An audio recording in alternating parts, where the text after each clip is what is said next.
Welcome to my channel. ಇವತ್ತಿನ ವಿಡಿಯೋದಲ್ಲಿ ನಾನು ಹೋಟೆಲ್ ಸ್ಟೈಲ್ ಆದಂತಹ ಸೂಪರ್ ಟೇಸ್ಟಿ ಗೋಬಿ ಮಂಚೂರಿನ ಮನೇಲೇ ಹೇಗೆ ಮಾಡೋದು ಅನ್ನೋದನ್ನ ತೋರಿಸ್ಕೊಡ್ತಾ ಇದ್ದೀನಿ. ಮೊದಲನೇದಾಗಿ ನಾನು ಒಂದು ಅರ್ಧ ಕಾಲಿಫ್ಲವರ್ನ ತೊಗೊಂಡಿದ್ದೀನಿ, ಅಥವಾ ಚಿಕ್ಕದು ಒಂದು ಕಾಲಿಫ್ಲವರ್ನ ತೊಗೊಳ್ಳಿ. ಅದನ್ನ ಬಿಸಿ ನೀರಲ್ಲಿ ಅಂದರೆ ಸ್ವಲ್ಪ ಹೊತ್ತು ಒಂದು 5 ಮಿನಿಟ್ಸು ಬಿಸಿ ನೀರಲ್ಲಿ ಅರಿಶಿನ ಉಪ್ಪು ಹಾಕಿ ಬೇಯಿಸ್ಕೋಬೇಕು. ತುಂಬ ಹೊತ್ತು ಬೇಯಿಸ್ಕೋಬೇಡಿ, ಸಾಫ್ಟ್ ಆಗುತ್ತೆ. ಆಮೇಲೆ ಅದನ್ನ ತೆಗೆದ್ಬಿಟ್ಟು ಆರಿಸಿ ನಾನಿಲ್ಲಿ ಒಂದು ಬೌಲ್ಗೆ ಹಾಕಿದ್ದೀನಿ. ಅದಕ್ಕೆ ಒಂದು 3 ಸ್ಪೂನಷ್ಟು ಕಾರ್ನ್ಫ್ಲೋರು, ಒಂದು 2 ಸ್ಪೂನಷ್ಟು ಮೈದಾ ಹಿಟ್ಟು, 1 ಸ್ಪೂನಷ್ಟು ಅಕ್ಕಿ ಹಿಟ್ಟನ್ನ ಸೇರಿಸಿದ್ದೀನಿ. ಅಕ್ಕಿ ಹಿಟ್ಟು ಸೇರಿಸೋದ್ರಿಂದ ಗೋಬಿ ತುಂಬ ಕ್ರಿಸ್ಪಿಯಾಗಿ ಬರುತ್ತೆ, ಚೆನ್ನಾಗಿ ಬರುತ್ತೆ, ಅದಕ್ಕೋಸ್ಕರ. ಹಾಗೆ ಇಲ್ಲಿ ರುಚಿಗೆ ತಕ್ಕಷ್ಟು ಉಪ್ಪು ಮತ್ತು ಅಚ್ಚಕಾರದ ಪುಡಿನ ಸೇರಿಸಿದ್ದೀನಿ. ಇದೆಲ್ಲನೂ ಸೇರಿಸಿದ ಮೇಲೆ ಚೆನ್ನಾಗಿ ಒಂದು ಸಾರಿ ಮಿಕ್ಸ್ ಮಾಡ್ಕೋಬೇಕು. ಮಿಕ್ಸ್ ಮಾಡಿದ ಮೇಲೆ ಸ್ವಲ್ಪ ಸ್ವಲ್ಪ ನೀರು ಹಾಕ್ತಾ ಈ ಥರ ಮಿಕ್ಸ್ ಮಾಡ್ಕೋಬೇಕು. ಯಾವುದೇ ಕಾರಣಕ್ಕೂ ಒಂದೇ ಸಾರಿ ನೀರು ಹಾಕಬೇಡಿ, ಸ್ವಲ್ಪ ಸ್ವಲ್ಪ ನೀರು ಹಾಕ್ತಾ ಈ ಥರ ಕಲಿಸ್ಕೋಬೇಕು. ಹಿಟ್ಟನ್ನ ಜಾಸ್ತಿ ಹಾಕಬೇಡಿ, ಹಿಟ್ಟು ಜಾಸ್ತಿ ಆದರೆ ಬಜ್ಜಿ ಥರ ಆಗುತ್ತೆ. ಅದಕ್ಕೋಸ್ಕರ ನೋಡಿಕೊಂಡು ನಾನೇನು ಅಳತೆ ಹೇಳಿದ್ದೀನಿ ಅಷ್ಟು ಹಾಕಿದರೆ ಸಾಕು. ನಿಮಗೇನಾದರೂ ಹಿಟ್ಟು ತುಂಬ ಕಡಿಮೆ ಅನ್ನಿಸ್ತು ಅಂದರೆ ಮೇಲ್ಗಡೆ 1 ಸ್ಪೂನಷ್ಟು ಕಾರ್ನ್ಫ್ಲೋರ್ನ ಮತ್ತೆ ಸೇರಿಸ್ಕೊಳ್ಳಿ. ಯಾವುದೇ ಕಾರಣಕ್ಕೂ ಜಾಸ್ತಿ ಹಿಟ್ಟು ಬೇಡ. ನೋಡಿ, ಈ ಥರ ಆದರೆ ಸಾಕು. ಒಂದು ಸೈಡು ಎಣ್ಣೆ ಕಾಯಕ್ಕಿಟ್ಟಿದ್ದೆ, ಎಣ್ಣೆ ಕೂಡ ಚೆನ್ನಾಗಿ ಕಾದಿದೆ. ಇವಾಗ ಒಂದೊಂದೇ ಗೋಬಿನ ಬಿಡ್ತಾ ಇದ್ದೀನಿ. ಮೀಡಿಯಮ್ ಟು ಹೈ ಫ್ಲೇಮಲ್ಲಿ ಚೆನ್ನಾಗಿ ಫ್ರೈ ಮಾಡ್ಕೋಬೇಕು. ನೋಡಿ, ಈ ಥರ ಒಂದೊಂದೇ ಬಿಡಬೇಕು. ಎಣ್ಣೆ ಚೆನ್ನಾಗಿ ಕಾದಿರಬೇಕು. ನಾನು ಮೀಡಿಯಮ್ ಟು ಹೈ ಫ್ಲೇಮಲ್ಲಿ ಫ್ರೈ ಮಾಡ್ಕೋತಾ ಇದ್ದೀನಿ. ಯಾರೆಲ್ಲ ನನ್ನ ಚಾನಲ್ನ ಹೊಸದಾಗಿ ನೋಡ್ತಾ ಇದ್ದೀರಾ, ನನ್ನ ಚಾನಲ್ನ ಸಬ್ಸ್ಕ್ರೈಬ್ ಮಾಡ್ಕೊಂಡು ನೋಡಿ. ಹಾಗೆ ಪಕ್ಕದಲ್ಲಿರೋ ಆಲ್ ಬಟನ್ನ ಪ್ರೆಸ್ ಮಾಡಿ. ಹೀಗೆ ಮಾಡೋದ್ರಿಂದ ನಾ ಹಾಕೋಂಥ ಎಲ್ಲ ವಿಡಿಯೋಸ್ನ ನೀವು ನೋಡ್ಬೋದು. ನೋಡಿ, ಗೋಲ್ಡನ್ ಬ್ರೌನ್ ಬರೋವರೆಗೂ ನಾವು ಫ್ರೈ ಮಾಡ್ಕೋಬೇಕು. ಇವಾಗ ಚೆನ್ನಾಗಿ ಫ್ರೈ ಆಗ್ತಾ ಇದೆ. ಇವಾಗ ಇನ್ನೊಂದು ಸೈಡು ಕೂಡ ಅದೇ ಥರ ಫ್ರೈ ಮಾಡ್ಕೋಬೇಕು. ಎರಡೂ ಸೈಡನ್ನು ನಾವು ಚೆನ್ನಾಗಿ ಫ್ರೈ ಮಾಡ್ಕೋಬೇಕು.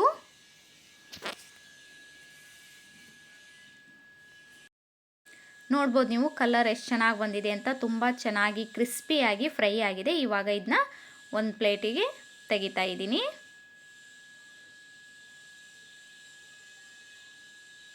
ಇವಾಗ ಎಲ್ಲನೂ ತೆಗೆದುಬಿಟ್ಟು ಮತ್ತೆ ಒಂದು ಟ್ರಿಪ್ ಹಾಕ್ತಾ ಇದ್ದೀನಿ. ಎಣ್ಣೆ ಎಷ್ಟು ಹಿಡಿಯುತ್ತೋ ಅಷ್ಟು ನೋಡಿಕೊಂಡು ಟ್ರಿಪ್ ವೈಸು ನೀವು ಗೋಬಿನ ಫ್ರೈ ಮಾಡ್ಕೊಳ್ಳಿ.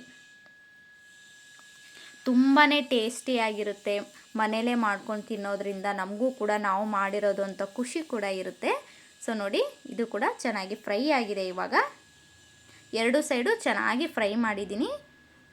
ಕ್ರಿಸ್ಪಿನೆಸ್ಸು ಅಷ್ಟೇ ಚೆನ್ನಾಗಿ ಬಂದಿದೆ. ನೋಡ್ಬೋದು ನೀವು ಕಲರ್ ಕೂಡ ಎಷ್ಟು ಚೆನ್ನಾಗಿ ಬಂದಿದೆ ಅಂತ. ನಾನು ಯಾವುದೇ ಕಾರಣಕ್ಕೂ ಕಲರ್ನ ಬಳಸಿಲ್ಲ ಇಲ್ಲಿ. ನೋಡಿದ್ರಲ್ಲ ಎಷ್ಟು ಚೆನ್ನಾಗಿ ಬಂದಿದೆ ಅಂತ. ಇವಾಗ ನಾನು ಒಂದು ಬಾಳಿಗೆಗೆ 1 ಸ್ಪೂನಷ್ಟು ಎಣ್ಣೆನ ಹಾಕ್ತಾ ಇದ್ದೀನಿ ಒಗ್ಗರಣೆಗೆ. 1 ಸ್ಪೂನ್ ಎಣ್ಣೆ ಹಾಕಿ ಎಣ್ಣೆ ಕಾದ ನಂತರ ಇದಕ್ಕೆ ಚಿಕ್ಕದಾಗಿ ಕಟ್ ಮಾಡಿರೋಂತಹ ಬೆಳ್ಳುಳ್ಳಿನ ಸೇರಿಸ್ತಾ ಇದ್ದೀನಿ. ಒಂದು ಚಿಕ್ಕ ಗಡ್ಡೆ ಬೆಳ್ಳುಳ್ಳಿನ ತಗೊಳ್ಳಿ. ಅದರಲ್ಲಿ ಚಿಕ್ಕದಾಗಿ ಕಟ್ ಮಾಡಿ ಈ ಥರ ಸೇರಿಸ್ತಾ ಇದ್ದೀನಿ. ತುಂಬ ಫ್ರೈ ಆಗೋ ಅವಶ್ಯಕತೆ ಇಲ್ಲ, ಸ್ವಲ್ಪ ಫ್ರೈ ಮಾಡಿದರೆ ಸಾಕು. ಇದಕ್ಕೆ ಇವಾಗ ಒಂದು ಮೀಡಿಯಮ್ ಸೈಜ್ ಈರುಳ್ಳಿನ ಚಿಕ್ಕದಾಗಿ ಕಟ್ ಮಾಡಿ ಸೇರಿಸ್ತಾ ಇದ್ದೀನಿ. ಇದು ಅಷ್ಟೇ, ಈರುಳ್ಳಿ ತುಂಬ ಫ್ರೈ ಆಗೋದು ಬೇಡ, ಸ್ವಲ್ಪ ಫ್ರೈ ಆದರೆ ಸಾಕು. ಇದು ಸ್ವಲ್ಪ ಫ್ರೈ ಆದಮೇಲೆ ಇದಕ್ಕೆ ನಾನು 1 ಸ್ಪೂನಷ್ಟು ಹಸಿ ಶುಂಠಿ ಬೆಳ್ಳುಳ್ಳಿ ಪೇಸ್ಟ್ನ ಸೇರಿಸ್ತಾ ಇದ್ದೀನಿ. ಈ ಹಸಿ ಶುಂಠಿ ಬೆಳ್ಳುಳ್ಳಿ ಪೇಸ್ಟು ಹಸಿ ಸ್ಮೆಲ್ ಹೋಗೋವರೆಗೂ ನಾವಿಲ್ಲಿ ಫ್ರೈ ಮಾಡ್ಕೋಬೇಕು. ನೋಡಿ, ಈ ಥರ ಚೆನ್ನಾಗಿ ಫ್ರೈ ಮಾಡ್ಕೋಬೇಕು. ಇದು ಫ್ರೈ ಆದ ನಂತರ ಇದಕ್ಕೆ ಒಂದು 3 ಸ್ಪೂನಷ್ಟು ನಾನಿಲ್ಲಿ ಕಿಸಾನ್ ಅವರ ಟೊಮೆಟೊ ಕೆಚಪ್ನ ಸೇರಿಸ್ತಾ ಇದ್ದೀನಿ. ನಾನು ಹಾಗೆ ಅಂದಾಜು ಮೇಲೆ ಹಾಕ್ತಾ ಇದ್ದೀನಿ. ಒಂದು 3 ಸ್ಪೂನಷ್ಟು ಆದರೆ ಸಾಕು. ಹಾಗೆ ಡಾರ್ಕ್ ಸೋಯಾ ಸಾಸ್ ಒಂದು 2 ಸ್ಪೂನು, ಟೀ ಸ್ಪೂನ್ಲೆ ಒಂದು 2 ಟೀ ಸ್ಪೂನಷ್ಟು ಡಾರ್ಕ್ ಸೋಯಾ ಸಾಸನ್ನ ಸೇರಿಸ್ತಾ ಇದ್ದೀನಿ. ಇದೆರಡನ್ನೂ ಸೇರಿಸಿದ ಮೇಲೆ ಚೆನ್ನಾಗಿ ಒಂದು ಸಾರಿ ಮಿಕ್ಸ್ ಮಾಡ್ಕೋಬೇಕು.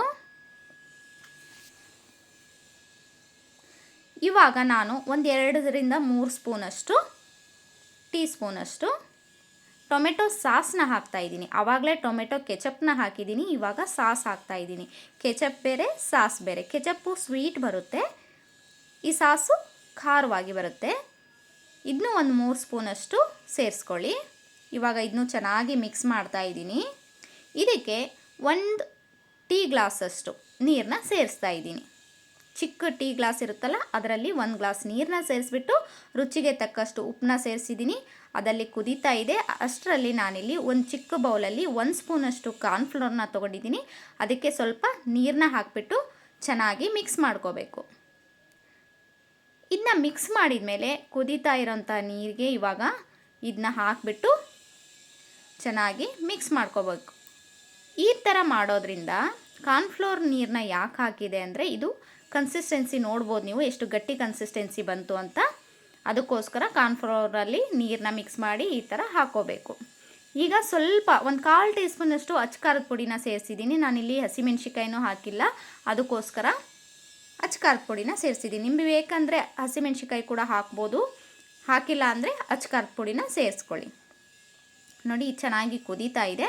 ಇವಾಗ ನಾವು ಏನು ಗೋಬಿನ ಫ್ರೈ ಮಾಡಿದ್ದೀವಿ ಅದನ್ನೆಲ್ಲನೂ ಸೇರಿಸ್ಕೊಂಡು ಚೆನ್ನಾಗಿ ಒಂದು ಸಾರಿ ಮಿಕ್ಸ್ ಮಾಡ್ಕೋಬೇಕು. ಇದನ್ನ ಮಿಕ್ಸ್ ಮಾಡುವಾಗ ನೆನಪಿರಲಿ, ಫ್ಲೇಮು ಹೈ ಇರಬೇಕು. ಹೈ ಫ್ಲೇಮಲ್ಲಿನೇ ನೀವು ಚೆನ್ನಾಗಿ ಇದನ್ನ ಮಿಕ್ಸ್ ಮಾಡ್ಕೋಬೇಕು. ಇವಾಗ ಮೇಲ್ಗಡೆ ಉದ್ದುದ್ದವಾಗಿ ಕಟ್ ಮಾಡಿದಂತಹ ಒಂದು ಅರ್ಧ ಅಥವಾ ಚಿಕ್ಕದು ಒಂದು ಈರುಳ್ಳಿನ ಸೇರಿಸ್ತಾ ಇದ್ದೀನಿ.